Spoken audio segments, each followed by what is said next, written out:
नमस्कार, जय श्री राधा कृष्णा बच्चों। कैसे हो आप सब? आई होप बहुत अच्छे हो गए। बच्चों, आज के लिए मैंने आप लोगों को बोला था कि मैं वन शॉर्ट वीडियो आपके लिए लेकर आऊंगा light, reflection and refraction topic पे, जिसमें ये सारे टॉपिक्स जो आपके इस साइड में लिखे हुए हैं ये सारे कवर हो जाएंगे। ठीक है, इस चैप्टर को कंप्लीट किया जाएगा। काफी बड़ा चैप्टर है ये। जितने भी आपके फिजिक्स पार्ट में चैप्टर है, सबसे बड़ा चैप्टर आपका यही वाला है।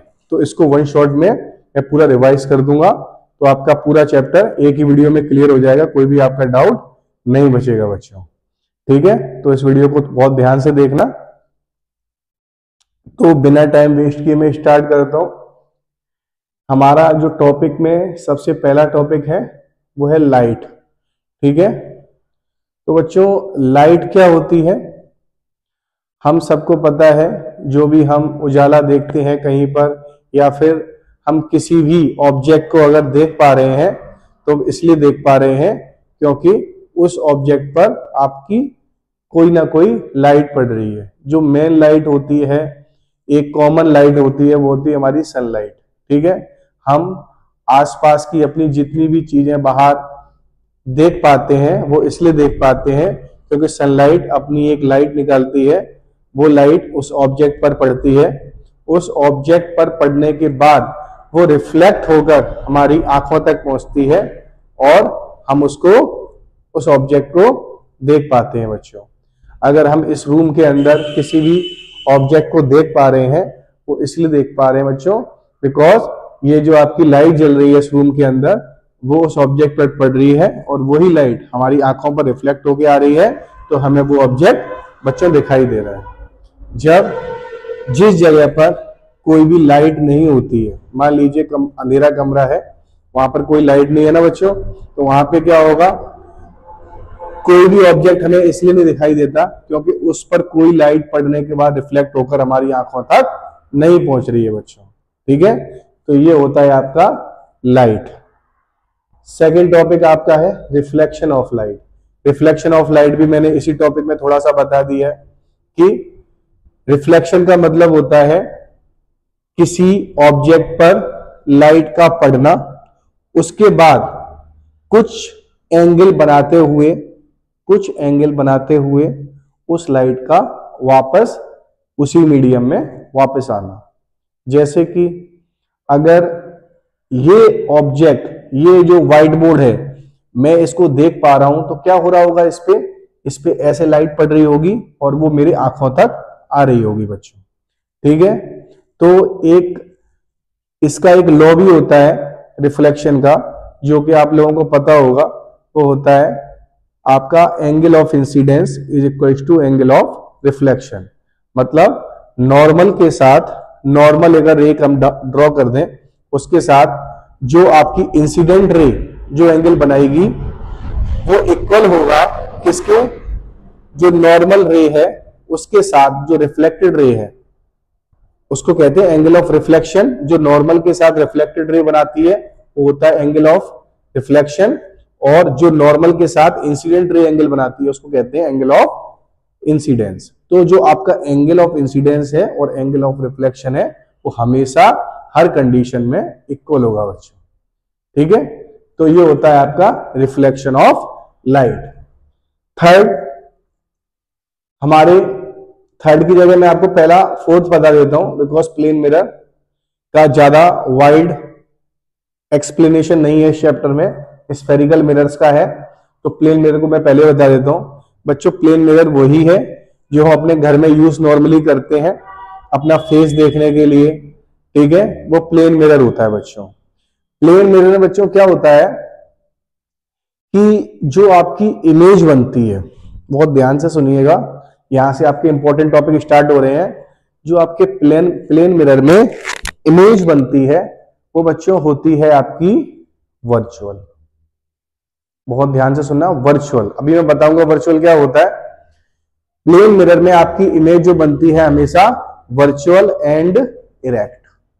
इरेक्ट का मतलब होता है सीधा, और वर्चुअल का मतलब होता है जो कि रियल नहीं है।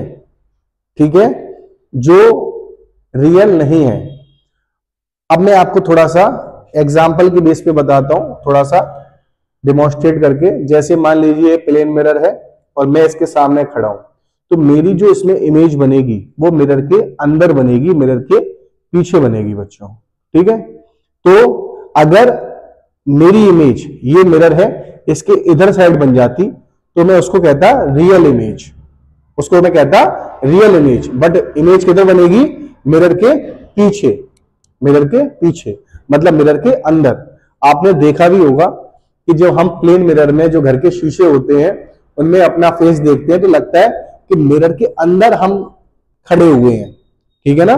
जितना हम मिरर से पीछे जाते जाते हैं लगता है कि जो हमारी जो बॉडी है वो भी मिरर के अंदर की तरफ जा रही है, और जब हम मिरर की तरफ आगे बढ़ते हैं तो लगता है बॉडी भी आगे की तरफ बढ़ रही है।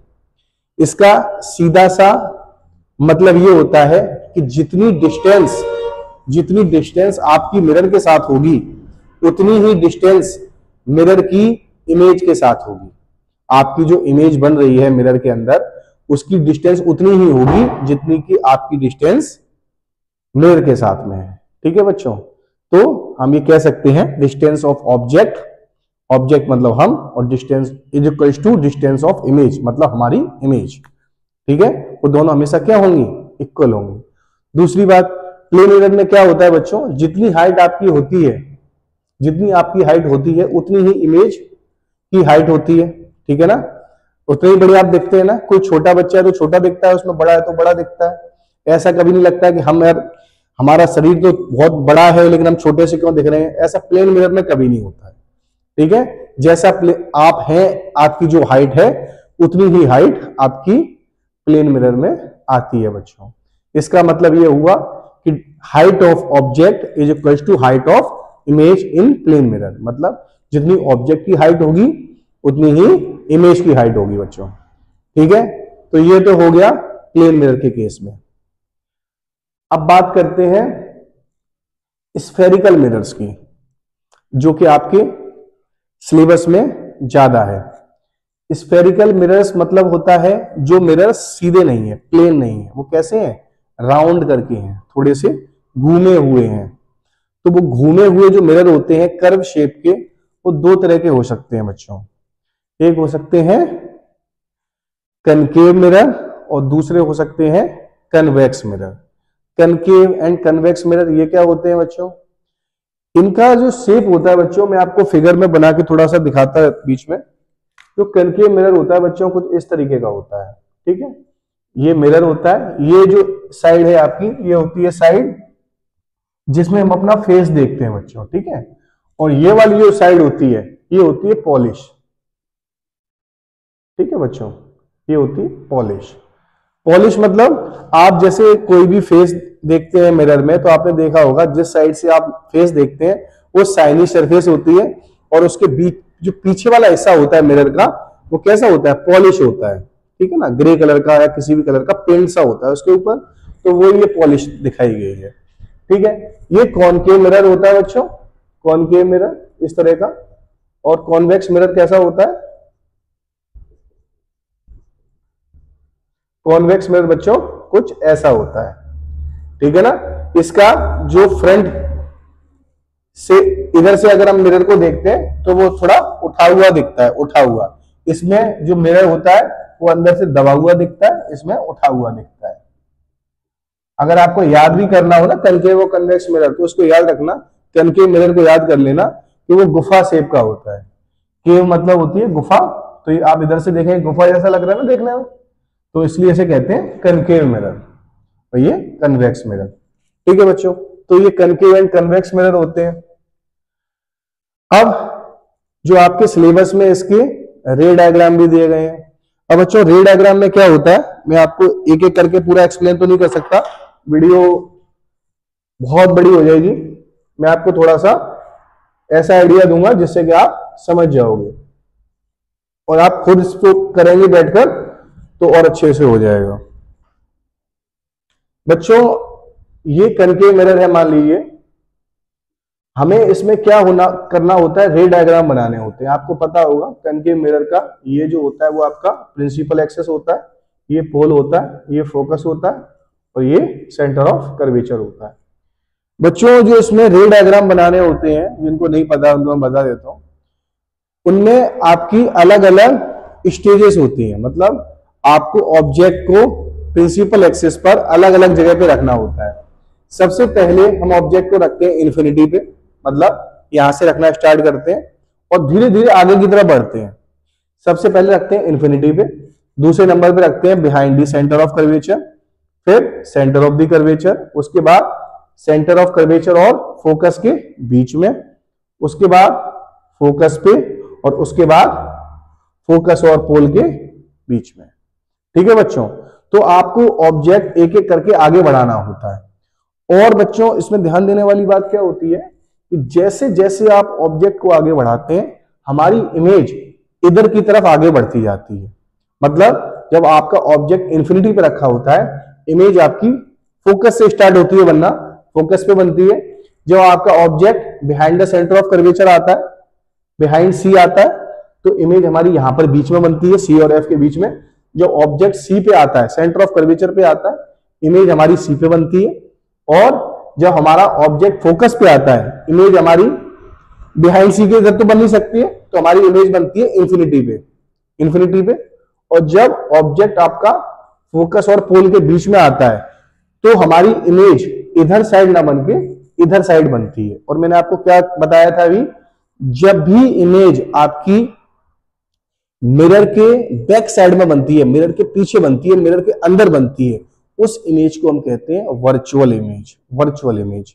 ठीक है, तो इसका मतलब क्या हुआ, लास्ट कंडीशन को छोड़ के जितनी भी पीछे की कंडीशंस थी हमारी, कितनी कंडीशन थी, इन्फिनिटी, एक ये 2 3 4 5, 5 कंडीशंस में हमारी जो इमेज बनती है वो कैसी बनती है बच्चों, वो बनती है इस साइड में, तो वो बनती है रियल। और एक साइड में जब इमेज हमारी इधर बनेगी तो हमारी इमेज बनेगी वर्चुअल। ठीक है बच्चों, 5 कंडीशन में इमेज बनेगी रियल और एक में वर्चुअल। क्लियर है। इसके बाद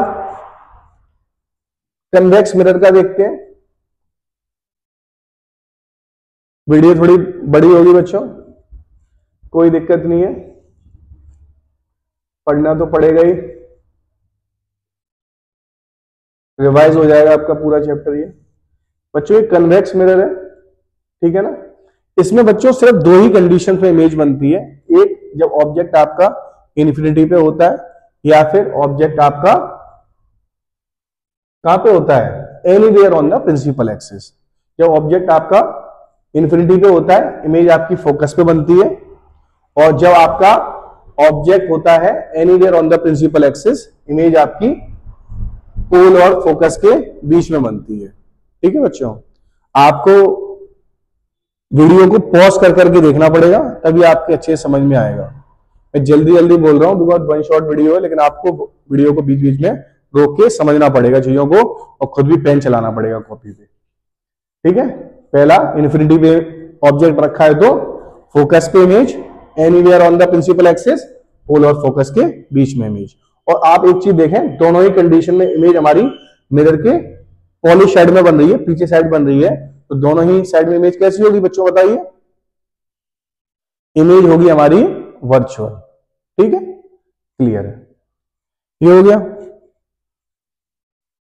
कनकेव एंड कन्वेक्स मिरर के रे डायग्राम, आप समझ गए। तो आप इसे खुद पेन से बनाइएगा, कनकेव एंड कन्वेक्स मिरर के, मैंने आपको हिंट दे दी है, बता दिया। एक बार आप खुद बना के जब देखेंगे तब आपका अच्छे से रिवाइज होगा। ठीक है, खुद आपको पेन चलाना ही पड़ेगा, ये याद करने वाली बात नहीं है कि आप याद करके बना दोगे, गलत कर दोगे एग्जाम में। ठीक है, इसके बाद आपका आता है मिरर फॉर्मूला। मिरर फॉर्मूला बच्चों क्या होता है, देखो चाहे आपका कनकेव मिरर हो चाहे आपका कन्वेक्स मिरर हो, उसमें जो फॉर्मूले यूज होते हैं मैं आपको बता देता हूं। एक फॉर्मूला आपका यूज होता है 1/f is equals to 1/v plus 1/u। ठीक है, इस फॉर्मूले को हम कब यूज करते हैं, जब हमें या फिर इमेज डिस्टेंस निकालनी हो, या ऑब्जेक्ट डिस्टेंस निकालनी हो, या फोकल लेंथ निकालनी हो। f का मतलब होता है फोकल लेंथ, v का मतलब होता है इमेज डिस्टेंस, और u का मतलब होता है ऑब्जेक्ट डिस्टेंस। ठीक है, तो इनमें से अगर आपको कोई भी एक चीज निकालनी है तो हम इस फॉर्मूले को यूज करते हैं, इसे हम कहते हैं मिरर फॉर्मूला। ठीक है बच्चों, तो ये आपका मिरर फॉर्मूला हो गया। और किसके लिए होता है ये, चाहे कॉनकेव मिरर हो चाहे कॉन्वेक्स मिरर हो, दोनों में ही यूज होता है। इसके बाद आता है आपका Cartesian sign equation. Cartesian sign equation क्या होता है बच्चों, बहुत इंपॉर्टेंट चीज है। आपको जब भी न्यूमेरिकल सॉल्व करने होंगे, आपको जब भी न्यूमेरिकल सॉल्व करने होंगे मिरर फॉर्मूलाज पे, तब आपको कार्टेशियन साइन इक्वेशन की जरूरत पड़ेगी। ठीक है, इसमें बच्चों आपका वो ध्यान देना पड़ता है प्लस और माइनस का। ठीक है, जैसे कि जो कनकेव मिरर होता है, मैं एग्जांपल देना ही पड़ेगा आपको, एग्जांपल से ही समझ में आएगा। जैसे कनकेव मिरर है, ठीक है, इसमें आपका ऑब्जेक्ट मान लीजिए रखा हुआ है कहीं यहां पर। ठीक है, तो हमें कुछ भी इसकी डिस्टेंस दी है, मान लीजिए आपकी 10 सेंटीमीटर मान लीजिए डिस्टेंस दी गई है। ठीक है, और इसकी हाइट दी गई है 5 centimetre, height 5 centimetre and distance 10 centimetre. तो और मान लीजिए इसकी जो इमेज बन रही है वो यहां कहीं बन रही है, मान लीजिए, ठीक है ना, कहीं पे मान लीजिए, यहां मान लीजिए ऐसी इमेज बन रही है, और इसकी इमेज की हाइट मान लीजिए है आपकी, कुछ भी मान लीजिए XYZ 15 सेंटीमीटर मान लीजिए। ठीक है, अब बच्चों आपको ये बताना पड़ेगा कि ये जो 10 सेंटीमीटर है, सबसे पहले ये प्लस में है या माइनस में है। साइन इक्वेशन का मतलब ये है कि आपको प्लस और माइनस बताना पड़ता है। आप जब क्वेश्चन सॉल्व करेंगे, न्यूमेरिकल सॉल्व करेंगे, तो उसमें प्लस और माइनस में ही आपको लिखना पड़ता है। u इक्वल टू इतना सेंटीमीटर, v इक्वल टू इतना सेंटीमीटर, प्लस या माइनस आपको लिखना पड़ता है। तो ये 10 आपको प्लस में या माइनस में बताना पड़ेगा। तो आपको बताने का सिंपल सा फंडा होता है। आप ये देखिए पोल जो है, ये पोल, ये जो डिस्टेंस है पोल से लेफ्ट साइड में है या राइट साइड में है। अगर लेफ्ट साइड में है तो ये होगी माइनस में। तो 10 सेंटीमीटर हम देख रहे हैं किस तरफ जा रही है, लेफ्ट साइड में, तो ये हो जाएगा u इक्वल टू माइनस के 10 सेंटीमीटर। अब जो इमेज है, इमेज मान लीजिए इमेज की दूरी यहां से है 2 सेंटीमीटर। ठीक है, अब आपको पता है v इक्वल टू 2 सेंटीमीटर है, लेकिन ये प्लस में है या माइनस में है, तो ये भी एक डिस्टेंस ही है ना, दूरी। लेकिन और ये पोल से किधर साइड में है, लेफ्ट में या राइट में, ऑब्वियसली लेफ्ट में, तो ये भी हो जाएगा माइनस का 2 सेंटीमीटर। अब आपको height of the object HO से डिनोट कर दो। हाइट ऑफ द ऑब्जेक्ट, अब ये बताइए प्लस में है या माइनस में है। अब इसको देखने के लिए हम ये देखते हैं ये पोल से ऊपर की तरफ है या पोल से नीचे की तरफ है। अगर ऊपर की तरफ है तो प्लस, नीचे की तरफ है तो माइनस। अब ये 5 सेंटीमीटर हमें दिख रहा है ऊपर की तरफ है, देखना ऊपर की तरफ, तो ये हो गया प्लस के 5 सेंटीमीटर। और height of the image 15 centimetre है, 15 सेंटीमीटर, ये प्लस में है या माइनस में, ये हम देख रहे हैं पोल से नीचे की तरफ है, एरो नीचे लगाया ना, नीचे की तरफ है, तो ये हो गया माइनस के 15 सेंटीमीटर। ठीक है बच्चों, तो हमने जो ये प्लस और माइनस देखकर लगाए हैं लेफ्ट साइड और राइट साइड में, या अप साइड में या लो साइड में, इसी को हम कहते हैं साइन इक्वेशन। ठीक है, जो कार्टेशियन की आपकी साइन इक्वेशन होती है वो यही होती है कि आपको न्यूमेरिकल सॉल्व करने पर फॉर्मूला लगाने से पहले आपको प्लस और माइनस सही से लगाने पड़ते हैं। और ये प्लस माइनस लगाने का तरीका यही है कि आप पोल से देखिए कि लेफ्ट साइड में है या राइट साइड में, अप साइड में है या डाउन साइड में। ठीक है, जो आपकी डिस्टेंस होती है, जो डिस्टेंस होती है उनको हम देखते हैं एक्स एक्सिस पे, और जो हाइट होती है हमारी, ऑब्जेक्ट की हाइट हो चाहे इमेज की हाइट हो, उसको हम देखते हैं बाई एक्सिस में। वो बाई एक्सिस के ऊपर है या नीचे है, और एक्स एक्सिस में देखते हैं कि वो राइट साइड में है या लेफ्ट साइड में। ठीक है बच्चों, थोड़ा सा कंफ्यूज आप हो सकते हैं, कोई प्रॉब्लम वाली बात नहीं है, लेकिन आप अगर लिख कर करेंगे, थोड़ा सा इसको समझेंगे तो 5 मिनट में समझ में आ जाएगा।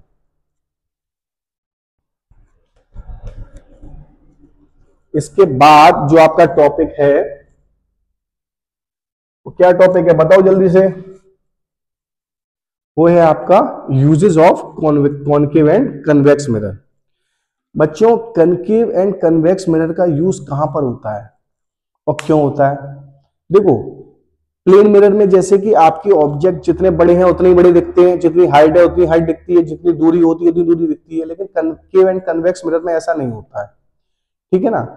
कनकेव मिरर जो होता है वो यूज होता है बच्चों चीजों को बड़ा देखने के लिए, ठीक है ना। जैसे आपके सेविंग मिरर हो गए, है ना। सेविंग मिरर में क्या चाहते हैं कि हम जब सेव करें तो हमारा जो बियर्ड है वो बहुत, उसका छोटा हिस्सा भी हमें क्लियर दिखे, जिससे अच्छे से सेविंग हो जाए, ठीक है। जैसे कि आपके डेंटिस्ट क्या चाहते हैं कि जब आप आपके टीथ को वो चेक करें तो स्मॉल से स्मॉल जो एरिया है वो भी उनको आसानी से दिख जाए, तो इसके लिए यूज करे जाते हैं कनकेव मिरर। कनकेव मिरर में आपको पता है कि जब ऑब्जेक्ट आपका फोकस और पोल के बीच में आ जाता है तो उसकी जो इमेज वर्चुअल बनती है और बहुत बड़ी बनती है, ठीक है। तो हम लोग क्या करते हैं, कनकेव मिरर को जब यूज करते हैं तो मिरर को बिल्कुल पास में ले आते हैं ऑब्जेक्ट के।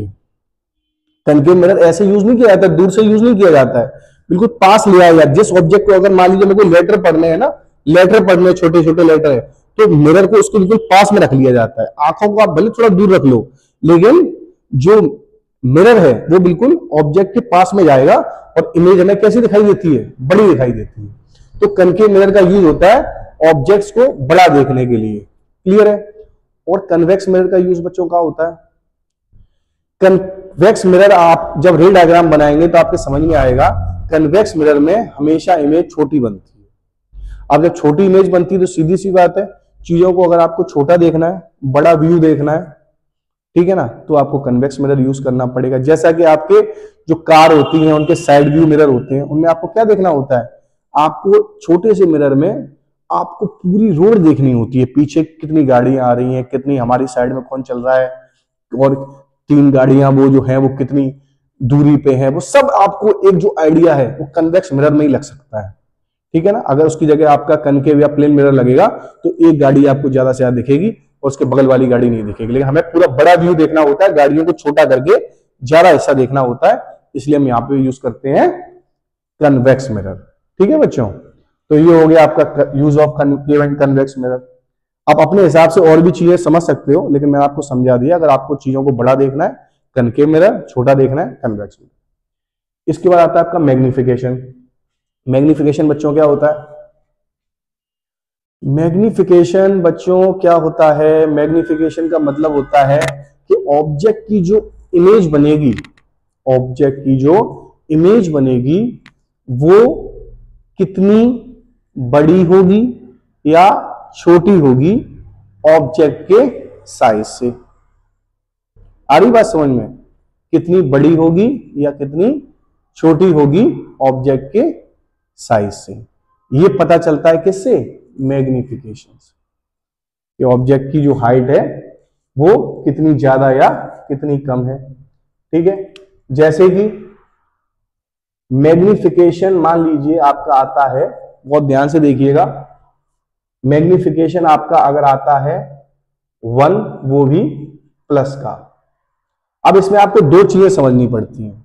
अगर आपका मैग्निफिकेशन 1 है, मैग्निफिकेशन 1 है, इसका मतलब ये होता है ऑब्जेक्ट की हाइट और इमेज की हाइट दोनों इक्वल है।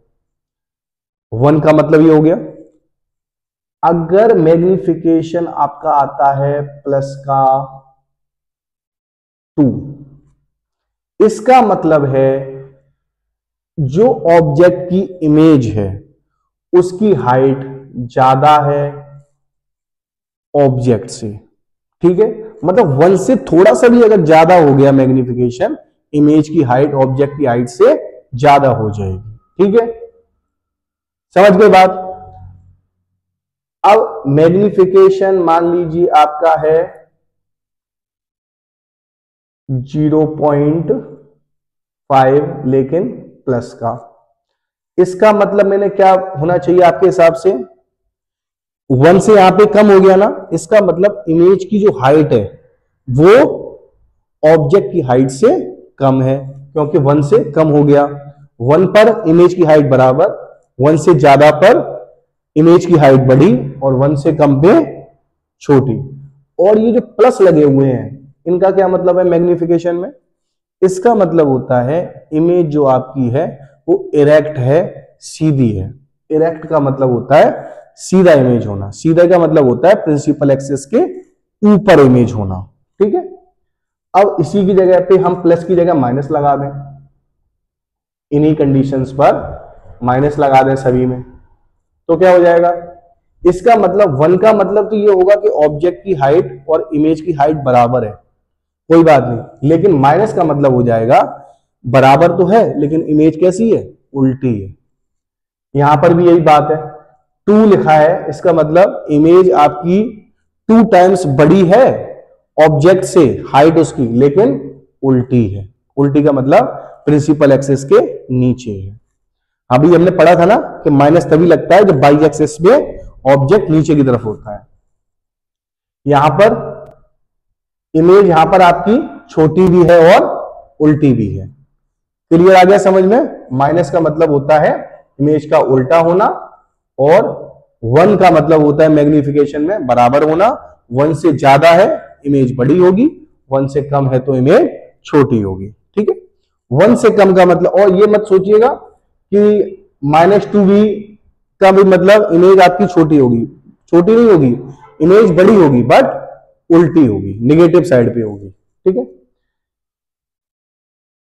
हो गया आपका, समझ में आ गया मैग्निफिकेशन? इसके आप न्यूमेरिकल जब और अच्छे सॉल्व करोगे ना तो बहुत अच्छे समझ में आ जाएगा, बाकी आ ही गया होगा। इसके न्यूमेरिकल्स आपको 2-4 अच्छे न्यूमेरिकल सॉल्व कर लोगे, क्लियर हो जाएगा। इसके बाद बच्चों आता है आपका रिफ्रैक्शन। रिफ्रैक्शन बच्चों क्या होता है? रिफ्रैक्शन में बच्चों क्या होता है कि एक मीडियम से लाइट दूसरे मीडियम में ट्रेवल करती है। ठीक है ना? आपको पता है कि जैसे अगर सेम मीडियम में लाइट ट्रेवल करती है ना तो वो बेंट नहीं होती, मतलब वो अपनी डायरेक्शन को चेंज नहीं करती।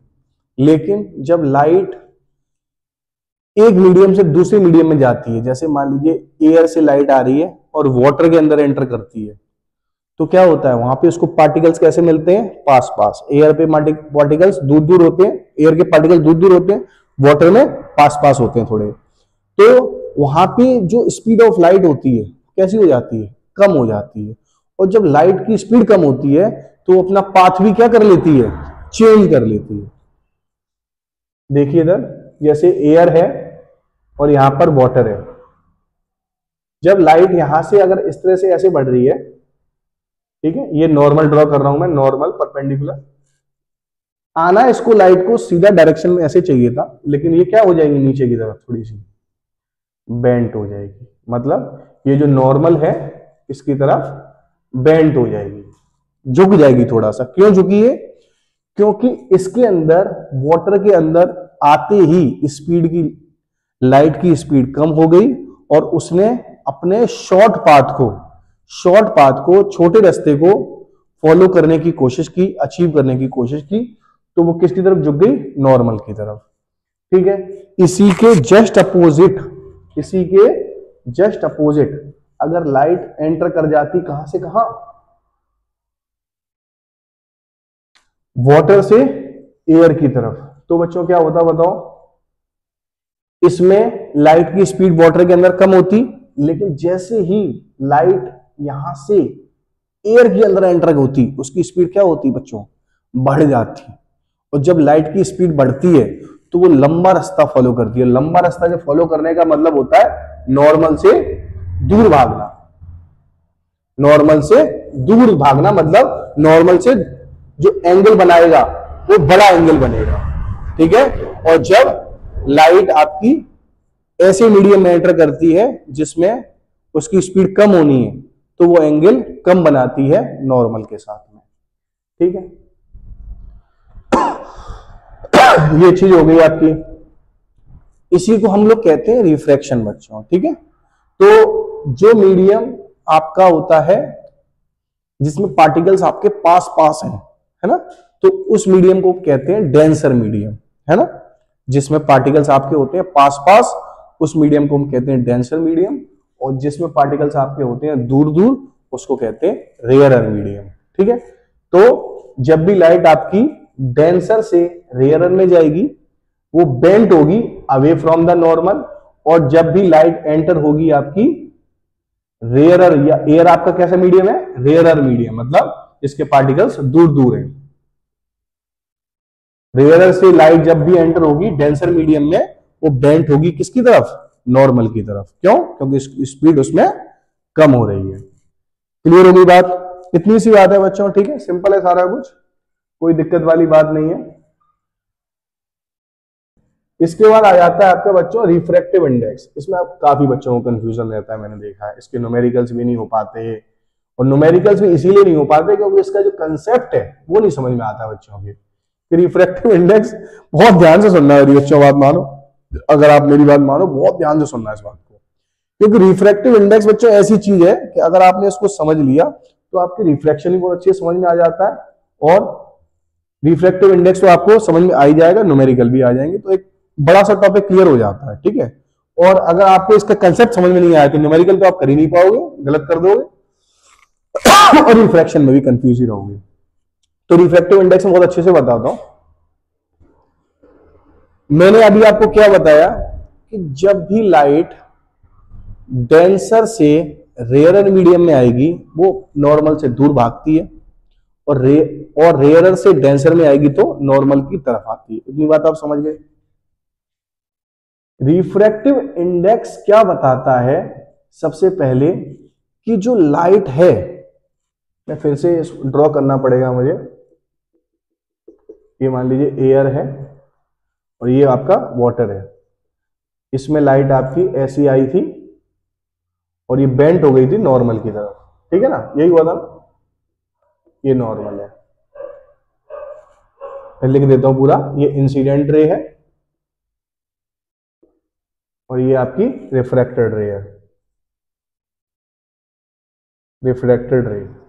अब बच्चों इसमें क्या हो रहा था, लाइट आपकी कुछ ना कुछ एंगल पे बेंट हो रही थी, ठीक ना, कुछ ना कुछ एंगल पे बेंट हो रही थी। तो रिफ्रैक्टिव इंडेक्स ये बताता है कि जो लाइट की स्पीड है, लाइट की स्पीड है कितनी ज्यादा कम होगी जब लाइट आपकी एयर से किसी दूसरे मीडियम में आएगी। मेरी बात को फिर ध्यान से सुने। रिफ्रैक्टिव इंडेक्स का मतलब, सिंपल रिफ्रैक्टिव इंडेक्स का बता रहा हूं, रिलेटिव रिफ्रैक्टिव इंडेक्स का नहीं बता रहा। सिंपल रिफ्रैक्टिव इंडेक्स का मतलब ये होता है, किसी भी, अगर मैं रिफ्रैक्टिव इंडेक्स वाटर की बात करता हूं, रिफ्रैक्टिव इंडेक्स ऑफ वाटर, इसका मतलब ये होगा कि जब लाइट आपकी एयर से वाटर के अंदर आएगी तो वो कितनी ज्यादा कम होगी। आ रही बात समझ में। अब इसके बेस में मैं अगर आपसे क्वेश्चन करूं कि वाटर का रिफ्रैक्टिव इंडेक्स ज्यादा होगा या ग्लास का ज्यादा होगा, तो आप क्या कहेंगे, बताइए। सीधी सी बात है, रिफ्रैक्टिव इंडेक्स आपका ग्लास का ज्यादा होगा। बिकॉज, क्यों ज्यादा होगा, क्योंकि जो आपकी स्पीड स्लो होने की प्रोसेस है वो ग्लास में ज्यादा होगी और वाटर में कम होगी। क्यों, क्योंकि ग्लास के जो पार्टिकल्स होते हैं वो ज्यादा क्लोज होते हैं और वाटर के उससे कम होते हैं, ठीक है। तो जितना मीडियम आपका, जिस मीडियम का आपको रिफ्रैक्टिव इंडेक्स पता करना है, जितना वो रेयरर ज्यादा होगा उसका रिफ्रैक्टिव इंडेक्स उतना कम होगा, और जितना मीडियम आपका डेंसर है उतना उसका रिफ्रैक्टिव इंडेक्स ज्यादा होगा। उसका रीजन यही है कि हम कंपेयर कर रहे होते हैं एयर से, कि एयर से आने पर उसकी स्पीड कितनी ज्यादा कम होगी। सबसे ज्यादा कम किसमें होगी, आपकी जितना ज्यादा डेंसर मीडियम है। क्लियर है बात, समझ में आई। इसीलिए सबसे जो कम स्पीड होती है, सबसे जो कम रिफ्रैक्टिव इंडेक्स होता है वो एयर का ही होता है, क्योंकि एयर ही ऐसा मीडियम है जिसके अंदर लाइट सबसे ज्यादा स्पीड के साथ ट्रेवल करती है, ठीक है, 3 × 10⁷ मीटर पर सेकंड स्पीड से ट्रेवल करती है, जो कि बहुत ही ज्यादा है, ठीक है ना। और जितने भी मीडियम है फिर उसमें लाइट की स्पीड कम होती जाती है, ठीक है। आया समझ में आपके रिफ्रैक्टिव इंडेक्स। अब इसी में एक आता है टर्म और है relative refractive index. Relative refractive index का मतलब क्या होता है कि अगर मैं यहां पर कर देता हूं एयर की जगह ग्लास, अब मैं इसमें अगर रिफ्रैक्टिव इंडेक्स देखता हूं, अब मैं कहता हूं कि वाटर का, सॉरी यहां पे मैं करता हूं ग्लास, ठीक है ना, मैं कहता हूं ग्लास और यहां पे कहता हूं वाटर, ठीक है ना। अब सही है, तो वाटर से जब लाइट ट्रेवल करेगी ग्लास के अंदर तो भी ऐसा ही कुछ फिगर बनेगा, क्योंकि वाटर रेयरर है और ग्लास डेंसर मीडियम है। तो अगर मुझे रिफ्रैक्टिव इंडेक्स ग्लास का निकालना हो, इसी तरह से डिनोट करते हैं ना जी।